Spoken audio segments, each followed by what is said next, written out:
আহমদ ইবনে হাম্বল রাহমাতুল্লাহি আলাইহি রুটির দোকানে বসে বসেছেন। যুবক একটি ছেলে রুটি তৈরি করে, সারা রাত রুটি তৈরি করলো আর বিক্রি করলো। মুখ দিয়ে দিয়ে যেন তিনি বীর করে তেলাওয়াত করে। রাত পার হয়ে যায়, ফজরের নামাজের সন্নিকট সময় হয়ে গেল। আহমদ ইবনে হাম্বল ডাকতে বলে, ও হে যুবক, তুমি কি জানো বীর করে তুমি বলো। তুমি যখন রুটির খামির তৈরি করো, তুমি যখন ঠোঁট লড়ে খামির সেনা তোমার ঠোঁট লড়ে, রুটির বিশাল সবার ঠোঁট লড়ে, কি জানো বলো রে যুবক, একটু জানাও। যুবক ডাক দিয়ে বলেন, কে হে পথিক, আমি তো তোমার চিনি না। দীর্ঘ সময় পর্যন্ত এখানে বসে কি বলতে চাও? আহমদ ইবনে হাম্বল ডেকে বলেন, রে যুবক, আমি একটা মুসাফির মানুষ, মসজিদে আশ্রয় নিয়েছিলাম, বের করে দিয়েছে, এখন কোথায় যাব? আমি কি তোমার দোকানের পাশে বসে বসে আমি রাতটাকে পার করে দিতে পারি? এতে করে একটু আগুনের তাপে আমার শীত উপশম হবে, আবার আমার সময়টাও কেটে যাবে। সুযোগ নিয়ে আমি বসেছি, কিন্তু আশ্চর্য হলাম হলো তোমার ঠোঁট লড়ে, কি জানো তুমি বলো। যুবককে ডাক দিয়ে বলে, ও হে পথিক, আমি তোমার চিনি না, তবে আমি তোমার সংবাদটি জানাই। আমি উল্লেখযোগ্য কিছুই বলি না, আমি সব সময় আস্তাগফার আমি পাঠ করি। কি পাঠ করে? আস্তাগফার। আমি যখন রুটি আটা খামির করি বলি আস্তাগফিরুল্লাহ, আমি যখন আটা পিষাই বলি আস্তাগফিরুল্লাহ, রুটি পিষাই বলি আস্তাগফিরুল্লাহ, ভাজি তৈরি করি বলি আস্তাগফিরুল্লাহ, আমি যখন রুটি ভাজি আস্তাগফিরুল্লাহ পড়ি, যখন বিক্রি করি বলি আস্তাগফিরুল্লাহ, আমার সর্বাবস্থায় আমি আস্তাগফিরুল্লাহ পাঠ করি। এই আস্তাগফার পাঠ করতে করতে করতে করতে আমি এই কিশোর, আমি যুবক মুস্তাজাবুদ দাওয়া হয়ে গেছি। এমন এক প্রভুর গোলামি করি, এমন এক প্রভুর সৃষ্টি আমি, এমন এক প্রভু যিনি আমার মালিক, যার কাছে যতবার হাত তুলে আপনি তা চাইবেন, আমার আল্লাহ ততবার আপনার উপরে খুশি হয়ে যাবে। আমার ভাইরা, কোন সন্তান যখন তার পিতার কাছে টাকা চায়, পিতা দিয়ে দেন। নতুন জামা কিনতে হবে, পিতা দিয়ে দেন, টাকা পয়সা দিয়ে দেয়। প্রাইভেট বেতন দিতে হবে, পিতা দেন। আমার অসুখ বিসুখের সময় চিকিৎসা পাতি খরচ আমার আব্বা দেন। আমার সমস্ত চাওয়া পাওয়া গুলো আমার আব্বা পূরণ করে দেয়। যদি আব্বারে জিজ্ঞাসা করেন, ও আব্বা, আপনি আমার সব কিছু দিয়ে দেন, তার কারণটা কি? আমার চাচা আমাকে দেয় না, মামা দেয় না, খালু দেয় না, ফুফা দেয় না, আমার ভাইরা আত্মীয়স্বজন অনেক রয়েছে, যেই পরিমাণ আপনি আমার চাহিদা পূরণ করেন, দুনিয়ার কেউ তো আমার এত চাহিদা পূরণ করে না, আপনি এত কেন দেন? পিতা ডাকতে বলো, আমার কলিজার টুকরা সন্তান, কোনো উত্তর নাই, জবাব নাই, কোন যুক্তি এখানে চলবে না। তোমার যত চাওয়া, যত পাওয়া, যত আবদার শখ আল্লাহ যা রয়েছে, সব কিছু আমি তোমাকে পূরণ করি, কেউ করবে না, কারণ আমি হলাম তোমার পিতা। তোমার সব শখ আল্লাহ গুলো আমি পূরণ করি, আমি পিতা হওয়ার কারণে। আমার ভাইরা, একজন মানুষের জীবনের সমস্ত আল্লাহ, সমস্ত চাওয়া, সমস্ত পাওয়া যখন পিতা সব কিছু পূর্ণ করে দেয়, পিতা হওয়ার কারণে বান্দা যখন আল্লাহ রাব্বুল আলামিনের কাছে হাত তুলে কোনো কিছু চায়, আমার আল্লাহ রাব্বুল আলামিন তার সব পূর্ণ করে দেন, আমার আল্লাহ আল্লাহ হওয়ার কারণে। আমার ভাইরা, আল্লাহ আমার স্রষ্টা, আল্লাহ হওয়ার কারণে, আমার মালিক, আমার মালিক হওয়ার কারণে, এই গোলাম যখন তার মনিবের কাছে চোখের পানি ফেলে দিয়ে আকুতি মিনতি কাকুতি করে আল্লাহর কাছে ডাক দিয়ে তিনি তার চাওয়াগুলো উপস্থাপন করে দেয়, আমার ভাইরা, আমার আল্লাহ পাক এত খুশি হয়ে যায়, বান্দার চোখের পানি ঝরে পড়ার আগে আমার আল্লাহ পাক তার চাওয়াগুলো পূর্ণ করে দেয়। আমার ভাইরা, আল্লাহ রাব্বুল আলামিনের কাছে চাইতে হবে, ডাকতে হবে। আর ডাকলে আমার আল্লাহ ডাকে সাড়া দেন। আল্লাহ পাককে ডাকলে আমার আল্লাহ ডাকে সাড়া দেন। ইউসুফ আলাইহিস সালাম যখন জুলাইখার ঘরের ভিতরে তিনি বন্দী হয়ে পড়লেন, এমন সময় আল্লাহকে ডাক দিয়ে বলেন, প্রভু গো, তুমি আমার হেফাজত করো। আমার আল্লাহ রাব্বুল আলামিন বললেন, ইউসুফ রে, তুমি শুধু সামনের দিকে দৌড়াও, আমি আল্লাহ তোমার দরজা খুলে দেওয়ার ব্যবস্থা করে দেব। আমার ভাইরা, হযরত আইয়ুব আলাইহিস সালামের গোটা শরীরের ভিতরে পোকা খেয়ে শেষ করে দিয়েছে। 18 বছর পোকা খেয়ে গোটা শরীরটাকে ঝাঁঝরা করে ফেলে দিয়েছে, একদম কঙ্কল বানিয়ে দিয়েছে। আইয়ুব আলাইহিস সালাম ইহনো সময় দুনিয়ার কারোর কাছে সাহায্য চায় নাই, আমার আল্লাহর কাছে সাহায্য চেয়ে বললেন, রব্বুল আলামিন, আমি তো বললাম আর তুমি তো মুনিব, আজকে তোমার কাছে আমার কোনো অভিযোগ নাই। রব্বুল আলামিন, আমার এই অবস্থা দেখে যদি তুমি সন্তুষ্ট হও, আমিও সন্তুষ্ট রয়েছি। তবে পোকা যদি আমার জিহ্বায় আক্রমণ করে, আমি এই জিহ্বাটা দিয়া আপনার পবিত্র নামের জিকির করতাম। আজকে যদি পোকা জিহ্বা খেয়ে ফেলে দেয়, আমি আপনার পবিত্র নামের জিকির করব কি দিয়া? আমার ভাইরা, আইয়ুব আলাইহিস সালাম ডাকলেন, আমার আল্লাহ পাক আইয়ুবের ডাকে সাড়া দিলেন।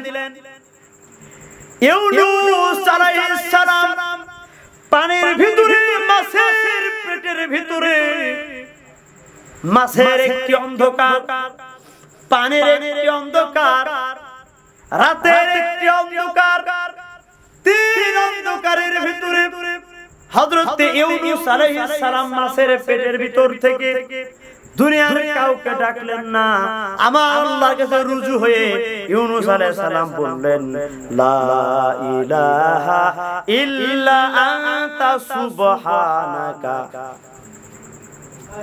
ডাক দিয়ে বলেন, রব্বুল আলামিন, ইন্নী কুনতু মিনাল যালিমিন, আমি জালিমদের অন্তর্ভুক্ত হয়ে গেছি। আপনি আমার গুনাহগুলো ক্ষমা করে দেন, আপনি আমারে maaf করে দেন। হৃদয় থেকে দুনিয়ার কাউকে না ডেকে আমার আল্লাহ রাব্বুল আলামিনকে ডাকার কারণে আমার ভাইরা ইউনূস আলাইহিস সালাম ডেকেছে। ওই ডাকের আওয়াজ পানির ভিতরে কোনো প্রাণী শুনতে পারে নাই, পানির উপরে কোনো প্রাণী শুনতে পারে নাই, মহাশূন্যের কোনো প্রাণী শুনতে পারে নাই, কিন্তু দুনিয়া ছেদ করে আরশে আজিম ভেদ করে আমার ভাইরা আমার আল্লাহ রাব্বুল আলামিনের কুদরতি দরবারে ইউনূস আলাইহিস সালামের দোয়াটি পৌঁছে গিয়েছে। আমার আল্লাহ রাব্বুল আলামিন হযরত ইউনূস আলাইহিস সালামের দোয়াটি শুনলেন, শুনে চুপ করে বসে থাকলেন না, তিনি তার জবাব দিয়ে বললেন, ফাস্তাজাবনা লাহু ওয়া নাযাইনাহু। আমার ভাইরা জবাব দিয়ে দিয়েছেন। তাহলে পানির ভিতর থেকে ইউনূস আলাইহিস সালাম দুনিয়ার কাউকে ডাকে নাই, আমার আল্লাহ পাককে ডেকেছেন, আর আল্লাহ রাব্বুল আলামিন ইউনূসের ডাকে সাড়া দিয়েছেন।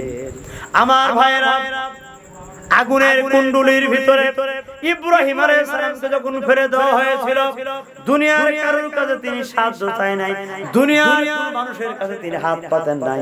হযরত ইব্রাহিম আলাইহিস সালাম ওই আল্লাহর কাছে সাহায্য চেয়েছেন, দুনিয়ার কেউ না শুনলে ইব্রাহিম আলাইহিস সালামের ডাক যিনি শুনেছেন তিনি হলেন আমার আল্লাহ। আল্লাহ রাব্বুল আলামিনের মানহাজ হলো, বান্দারে দুনিয়ার কারোর কাছে তুমি চাইবা না, দুনিয়ার কারোর কাছে হাত পাতা লাগবে না। উদুনি আস্তাজিব লাকুম, ও বান্দারে তুমি আমার কাছে চাও, আমি আল্লাহ রাব্বুল আলামিন তোমার চাওয়াগুলো পূর্ণ করে দেব। মানুষ চাইতে চাইতে যখন তার হৃদয়টা উজাড় করে দিবে, এমন নয় যে আপনি যা চাইবেন এখনই তা পেয়ে যাবেন। এমনও হতে পারে আপনি এখানে যেটা চাচ্ছেন সেটা হয়তো আপনি এখন এটা পাবেন না, কিন্তু আপনি কিয়ামতের দিনে যা যা পাবেন, অথবা আপনার ভিতরে একটা কোন ঔষধের জার কঠিন রোগের জামকে আল্লাহ তাআলা তোমার ওই দোয়ার বিনিময়ে সারিয়ে দিয়েছে। অতএব দোয়া করার পরে দোয়া কবুলের জন্য আপনাকে হতাশ হওয়া যাবে না, আপনাকে সিটে ফাটাই করা যাবে না, তাড়াহুড়া করা যাবে না, কারণ আপনি রাজাধিরাজ মহান প্রভুর সামনে আপনি দাঁড়িয়েছেন। এখানে কিসের তাড়াহুড়া? আমার ভাইরা,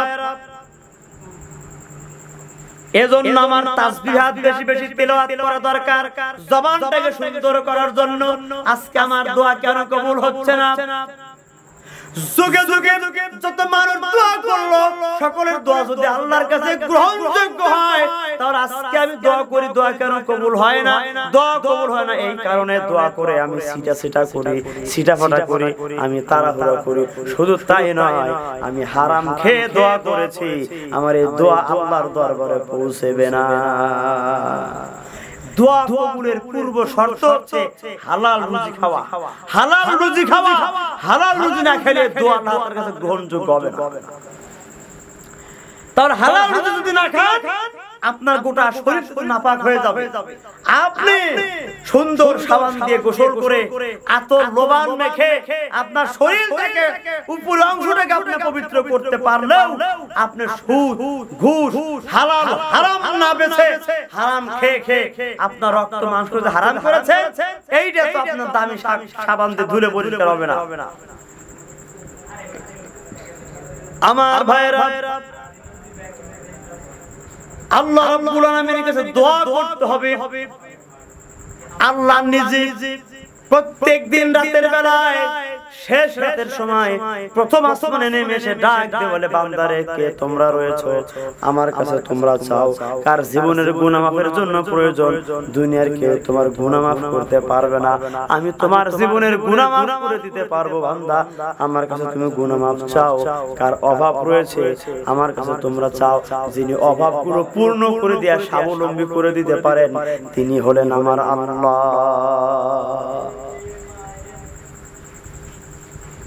আমার ভাইরা,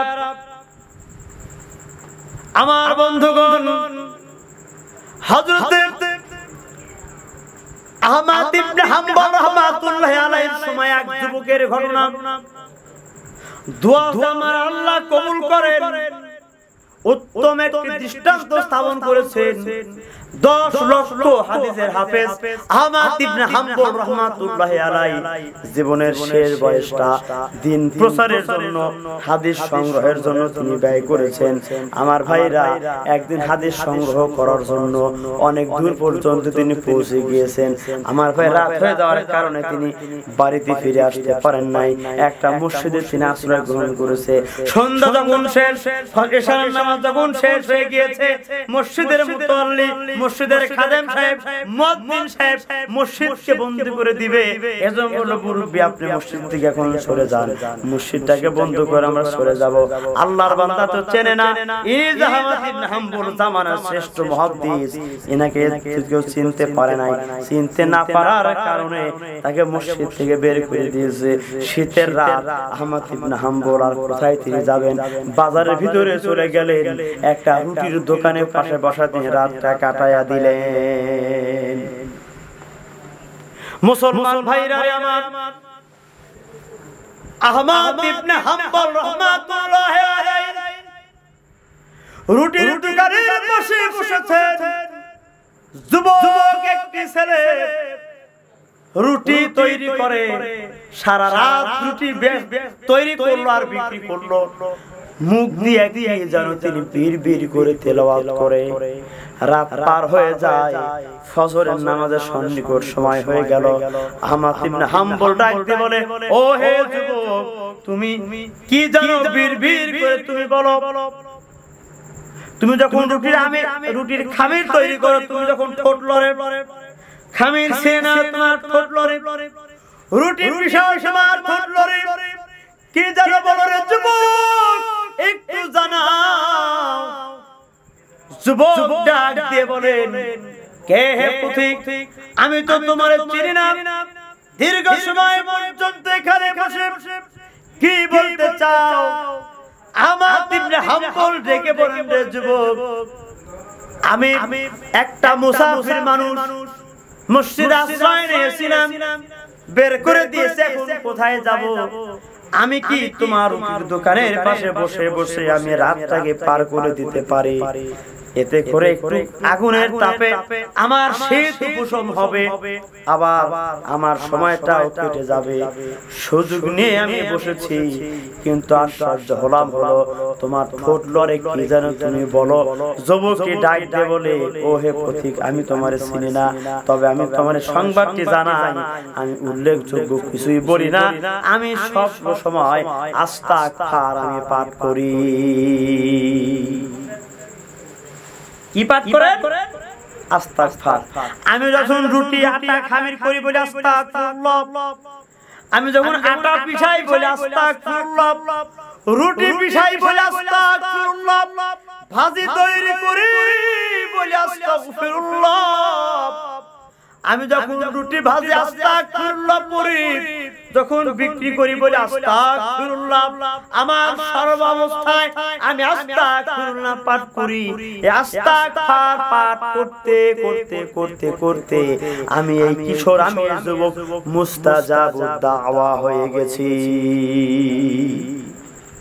মুস্তাজাবুদ দাওয়া হয়ে গিয়েছে, তার মানে মুস্তাজাবুদ দাওয়া হলো ওই ব্যক্তিকে বলা হয় যে ব্যক্তি আল্লাহ তাআলার কাছে যখন কোনো কিছু চান, দোয়া করেন, আল্লাহ রাব্বুল আলামিন তার দোয়াকে ফিরে দেন না। ইনি হচ্ছে মুস্তাজাবুদ দাওয়া।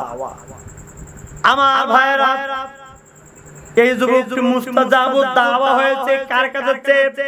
কোন মাজারের কাছে চান নাই, কোন বাবার কাছে চান নাই, কোন দরগার কাছে চান নাই, গরু নিয়ে, ছাগল নিয়ে, হাঁস মুরগি নিয়ে বাবার দরবারে নজরানা দিয়ে তিনি পান নাই। তিনি পেয়েছেন আস্তাগফিরুল্লাহ ব্যক্তি জীবনের আমল দিয়া আল্লাহর কাছে ধর্ণা দিয়েছে। গভীর রাতের বেলায় দুনিয়ার সমস্ত মানুষ ভুলে গেলেও, দুনিয়ার সমস্ত মানুষ ফাঁকি দিলেও আমার আল্লাহ রাব্বুল আলামিন বান্দার চোখের পানি ভাগি দেয় না। আমার ভাইরা, আমার বন্ধুগণ, আহমদ ইবনে হাম্বল তিনি জামানার শ্রেষ্ঠ মুহাদ্দিস, শ্রেষ্ঠ ফকিহ, 10 লক্ষ হাদিস তিনি সনদ সহ মুখস্থ বলতে পারতেন।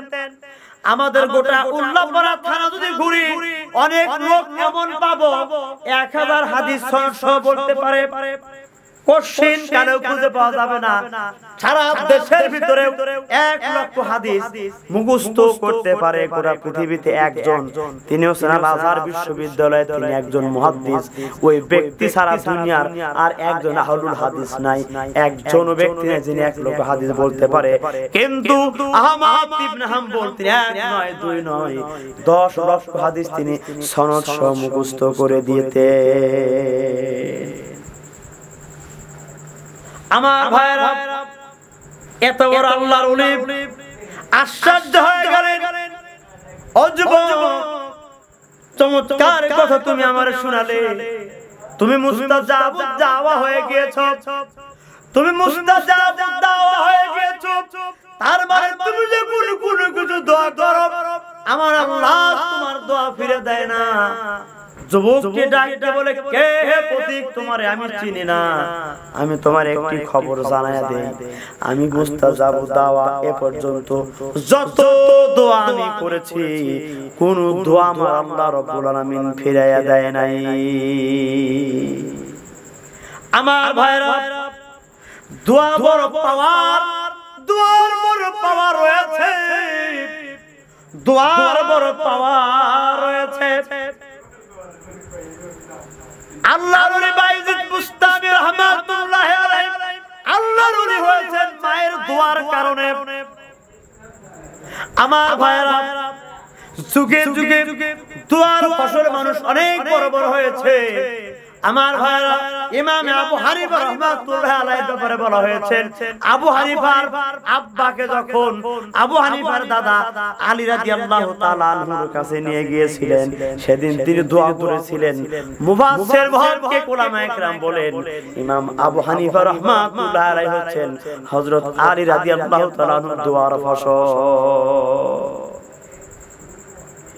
আমার ভাইরা, দোয়া করলে আমার আল্লাহ কবুল করে নেয়। এজন্য জিহ্বাটাকে সংযত করতে হবে। আজকে আমরা সচরাচর মানুষের বিরুদ্ধে বদদোয়া করে বসি, বিশেষ করে মায়েরা যখন সন্তানের বিরুদ্ধে বদদোয়া করে, ও মা তুমি একটু উদ্ভট হয়ে যাবে না, পাগলামি করা যাবে না মা, তুমি যখন রাগের বশবর্তী হয়ে সন্তানের তুমি অমঙ্গলের জন্য তুমি দোয়া করো, মা যখন দোয়া করে আসমানের শত শত ফেরেশতারা মায়ের দোয়া কবুলের জন্য আমিন আমিন বলতে থাকে। যখন তুমি তোমার সন্তানের এর জন্য তুমি দোয়া করে বসলে, এমন হতে পারে মা তোমার ওই দোয়াটা কবুল হয়ে যাওয়ার কারণে তোমার সন্তানটি তো লাশে বাড়িতে ফিরতে পারে।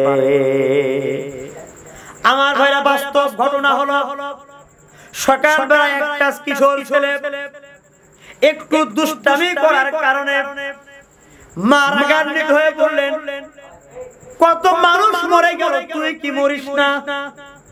তুই লাশ হয়ে কি বাড়িতে ফিরে আসতে পারিস নাই? ভাগ্যের কি নির্মম পরিহাস! দুপুর না গড়াতেই চোখের সামনে সন্তানটি লাশ হয়ে পড়ে রয়েছে। আমার ভাই, আমি ধোয়াতে গেলাম, লাশটি আমি ধোয়াতে গিয়েছিলাম। মা উদার নয়নে কাঁদে, পিতা কাঁদে, ভাই কাঁদে, বোন কাঁদে, হায় রে সর্বনাশ! আমি মা কেন যে দোয়া করলাম, আমি যে কেন তার বিরুদ্ধে দোয়া করলাম, অমঙ্গলের দোয়া করলাম। সকাল বেলায় কলিজার টুকরা সন্তানটি খেয়েও যায় নাই, আমি তার উপর রাগান্বিত হয়ে খেতেও তার আমি দেই নাই। মনটা খারাপ করে চোখের পানি মুছতে মুছতে বের হয়ে গেল। আমি মা কেন যে তারে বদদোয়া করলাম। এখন চোখের পানি পেলে মা কাঁদে, কিন্তু মায়ের চোখের পানি দিয়ে তো আর সন্তান ফিরে আসবে না। আমার ভাইরা, আজ পর্যন্ত ওই মা আমাদের কাছে এসে কান্দে আর বলে, বাঁচা ধন, আমি সন্তানের জন্য বদদোয়া করেছি, ওয়াজ করে মানুষকে বলে দিয়ে আসবা, দুনিয়ার কোনো মা যেন সন্তানের অমঙ্গলের জন্য দোয়া না করে, কারণ দোয়ার বড় পাওয়ার রয়েছে। আমার ভাইরা, আহমদ ইবনে হাম্বল রাহমাতুল্লাহি আলাইহি তিনি যুবকের কাছে দাঁড়িয়ে বলতেছেন, রে যুবক, তুমি মুস্তাজাবুদ দাওয়া, তার মানে তুমি যখন কোনো কিছু দোয়া করো, তোমার সেই দোয়া আমার আল্লাহ রাব্বুল আলামিন ফিরিয়ে দেয় না। মুস্তাজাবুদ দাওয়ার কত কলিজা, কত বড় ভাগ্যের ব্যাপার, এমনি এমনি হয় না। সারা গোটা জিন্দেগিটা আমার আল্লাহর জন্য কুরবান করে দিয়েছিল। আমার মুসলমান ভাইরা, নিজের জীবনটাকে উৎসর্গ করে রব্বে কারিমের জন্য যদি নির্ধারণ করে দিতে পারিস, আমার আল্লাহ সম্মান তোমার বাড়িয়ে দিবে। আহমদ ইবনে হাম্বল ডাক দিয়ে বলে, যুবক, তোমার দোয়া আমার আল্লাহ কবুল করে নেয়। যুবকটা চোখের পানি ফেলে কাঁদে আর বলে, কে হে পথিক, তোমারে আমি চিনি না, কে হে পথিক, আমি তোমারে চিনি না, কিন্তু আমি মুস্তাজাবুদ দাওয়া যুবক বলতেছি, আজ পর্যন্ত আমি যত দোয়া করেছিলাম কোন দোয়া আমার আল্লাহ রাব্বুল আলামিন ফিরিয়ে দেয় নাই। সকল দোয়া কবুল করেছেন, কিন্তু একটা দোয়া আমার আল্লাহ পাক আজ পর্যন্ত কবুল করে নাই। আমার ভাইরা, জামানার মহাইমাম, জামানার শ্রেষ্ঠ আলেম, জামানার মহাফকির, জামানার মুজাদ্দিদ, আমার ভাইরা, আল্লাহর ওলি আহমদ ইবনে হাম্বল আশ্চর্য হয়ে গেলেন। ও যুবক, একটু আগেই তুমি বলেছো মুস্তাজাবুদ দাওয়া, তুমি তোমার পুরো দোয়া আমার আল্লাহ রাব্বুল আলামিন ফিরিয়ে দেয় না, কিন্তু আজ পর্যন্ত এমন দোয়া আছে যে দোয়াটা আমার আল্লাহ তোমার জন্য কবুল করে নাই। সেই দোয়াটি কোন দোয়া তুমি আমাকে একটু জানায় দাও। চোখের পানি ফেলে দিয়া যুবকটি কাঁদে আর বলে, ও পথিক, আমি দোয়া করেছি রব্বুল আলামিন আমার যত দোয়া তুমি কবুল করেছো, আমার কাছে আমার আরেকটা ফরিয়াদ হলো, আমাকে ততক্ষণ পর্যন্ত মৃত্যু দিও না যতক্ষণ পর্যন্ত এই জামানার শ্রেষ্ঠ আলেম আহমদ ইবনে হাম্বলের সাথে আমার সাক্ষাৎ না হবে, ততক্ষণ পর্যন্ত তুমি আমার মরণ দিও না। আমার ভাইয়ের বিষয়টা কি দাঁড়ালো? যে যুবকটি আহমদ ইবনে হাম্বলের সাথে দেখা করতে চায়, তার সামনে যে বৃদ্ধ লোকটি দাঁড়িয়ে আছে তিনি তো আহমদ ইবনে হাম্বল। আহমদ ইবনে হাম্বলের চোখের পানি ফেলে দিয়ে কাঁদতে ওরে যুবক, আমার আল্লাহ এমন দোয়া নাই যেই দোয়া তোমার কবুল করে নাই। আফসোস করে বলেছিলে আহমদ ইবনে হাম্বলের সাথে তোমার সাক্ষাৎ হয় নাই। তোমার এই দোয়াটি আমার আল্লাহ তোমার জীবনের সকল দোয়া থেকে উত্তম ভাবে কবুল করেছেন, শ্রেষ্ঠ হিসেবে কবুল করেছেন। যার ফলে আমার ভাইরা, আমার আল্লাহ রাব্বুল আলামিন এই জামানার শ্রেষ্ঠ মুহাক্কিক, জামানার মুজাদ্দিদ আহমদ ইবনে হাম্বলের সাথে দেখা করার জন্য তোমাকে হেঁটে যাওয়া লাগে নাই। আমার আল্লাহ নিজেই আহমদ ইবনে হাম্বলকে হাঁটায়া হাঁটায়া তোমার সামনে দাঁড় করায়া দিয়েছে। শুধু এক মুহূর্তের জন্য নয়, গোটা রাত আহমদ ইবনে হাম্বল মুস্তাজাবু দাওয়ার সামনে বসে কাটিয়ে দিয়েছে। প্রমাণ হয়ে গিয়েছে মুস্তাজাবু দাওয়ার পুরো দোয়া আমার আল্লাহ রাব্বুল আলামিন ফিরে দেয় না। চোখের পানি ফেলে যুবকটি কাঁদতে আর বলে, ও হুজুর, যদি জানতাম আপনি এই জামানার মুজাদ্দিদ আমার সামনে বসা, আমি তো আপনারে আমার হৃদয়ের সিংহাসনে বসায়া দিতাম। জানি না, আমি আপনার চিনি নাই। আমার আল্লাহর কুদরতি বয়সে দাবনত হয়ে আমি কান্দি। ও মালিক, তুমি আমার সম্মান বাড়িয়ে দিয়েছো, তুমি আমার ইজ্জত বাড়িয়ে দিয়েছো, তুমি আমার উপর রহম করেছো, আমার উপরে ihsan করেছো। ও প্রভু, শুকরিয়া তোমার। জামানার শ্রেষ্ঠ মুহাদ্দিসের সাথে আমার হেঁটে যাওয়ার, সাক্ষাৎ করার কোনো দরকার হয় নাই। তুমি সম্মান দিয়ে, শ্রেষ্ঠত্ব দিয়া, ভালোবেসে তুমি আমার দরজার সামনে, আমার সামনে তুমি দাঁড় করায়া দিয়েছো। আমার ভাইরা, সুতরাং বেশি বেশি করে আল্লাহ পাকের চাইতে হবে। যিনি চাইলে খুশি হন, তার কাছে চাইবো না কেন? আমরা বেশি বেশি ইস্তিগফার করব। আমরা দোয়া করার আগে দুরূদ ইব্রাহিম করব, দুরূদ ধরে দোয়া করব, ইস্তিগফার করব, আমরা তাকাসসুর করব, ইখলাস করে আল্লাহ পাকের কাছে আমরা হাত তুলব। কোন সময় হাত তুলব? আল্লাহর নবীর সাহাবী আবু উমামা বাহিনী রাদিয়াল্লাহু তাআলা আনহু আল্লাহর নবীকে জিজ্ঞাসা করলেন, ইয়া রাসূলুল্লাহ, ইয়া হাবিবাল্লাহ, ও নবী, কোন সময় দোয়া করলে আমার আল্লাহ রাব্বুল আলামিন কবুল করে নেয়? আমাদেরকে একটু শুনায়া দেন। আল্লাহর নবী বললেন, দুই সময়ের দোয়া, দুই টাইমের দোয়া আমার আল্লাহ রাব্বুল আলামিন সবথেকে বেশি পছন্দ করে। ইয়া রাসূলুল্লাহ, ইয়া হাবিবাল্লাহ, জানায়া দেন ও নবী, কোন দুই সময়ের দোয়া আমার আল্লাহ কবুল করেন? এক নাম্বার, বিশ্বনবী বললেন, জাওফুল লাইলি ওয়াল আখিরি, তুমি যখন প্রত্যেক রাতের শেষ অংশ তুমি যখন দাঁড়িয়ে জায়নামাজের মধ্যে বসে বসে দাঁড়িয়ে দাঁড়িয়ে দুই রাকাত তাহাজ্জুদ নামাজ পড়ে, নফল নামাজ পড়ে, অজর নয়নের চোখের পানি ফেলে দিয়ে ওই প্রভুর কাছে চোখের পানি ফেলে হৃদয়ে জিকিরের সুর দিয়ে ডাক দাও, আল্লাহ, ও আল্লাহ, আল্লাহ। এভাবে আল্লাহকে করুণার সুরে ডাকো, চোখের পানি ফেলে কাঁদো। আমার বিশ্বনবী বলেন, বান্দারে, আমার আল্লাহ পাক শেষ রাতের চোখের পানির ইজ্জতে তোর জীবনের গুনাহগুলো maaf করে দিবে। ইয়া রাসূলুল্লাহ, ইয়া হাবিবাল্লাহ, আর কোন সময়ের দোয়া আমার আল্লাহ কবুল করে নেয়? আল্লাহর নবী বললেন, অদুরা কুল্লি সালাতিল মাকতুবা, তুমি প্রত্যেক ফরজ নামাজের পরে তুমি হাত দুটি প্রসারিত করে দিয়া আল্লাহর কাছে লোনা জারি করে কাঁদো, ইলাহি, তুমি তাকাও, দুনিয়ার কোন মানুষের কাছে মাথা নত করি নাই, আমার কপালে নাক তোমার কুদরতি পায়ের নিচে আমরা লুটে দিয়েছি। আল্লাহ মেহেরবানি করে আমাদের দোয়াগুলো কবুল করে নাও। কাকুতি মিনতি করে এই দুই সময় যখন দোয়া করতে পারো, আল্লাহ নবী বলেন, ও বান্দারে, আমার আল্লাহ পাক তোমাদের দোয়াগুলো কবুল করে নিবে। সুতরাং আমরা বেশি বেশি করে দোয়া করব, দোয়া করব আমরা আল্লাহ পাকের কাছে। আমরা তো গোলাম, আমরা চাকর, আমরা কামলা। তো চাকরের কাজ হচ্ছে মনিবের কাছে হাত দিয়ে ভিক্ষুকের মতো দাঁড়িয়ে থাকা।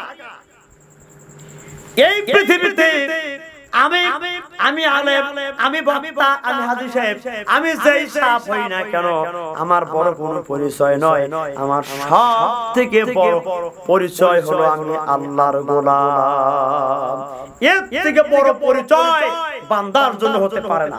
অতএব গোলামের দায়িত্ব মনিবের কাছে হাত পেতে ভিক্ষুকের মতো দাঁড়িয়ে থাকা। সুতরাং আমরা আসি, অহংকার নয়, অহংকারের মাথাকে অনেক দূরে নিক্ষিপ্ত করে, হৃদয় থেকে ফেস করে, মাথাকে আল্লাহর জন্য খাস করে জীবনের চাওয়া এবং পাওয়াকে প্রভুর কাছে তুলে দিয়ে উপস্থাপন করে দিয়ে হাত পেতে কাঁদেন, আমার আল্লাহ পাক আপনার দোয়া কবুল করে নেবেন। আল্লাহ পাক আমাদের এভাবে দোয়া করার তৌফিক দান করেন। আমিন।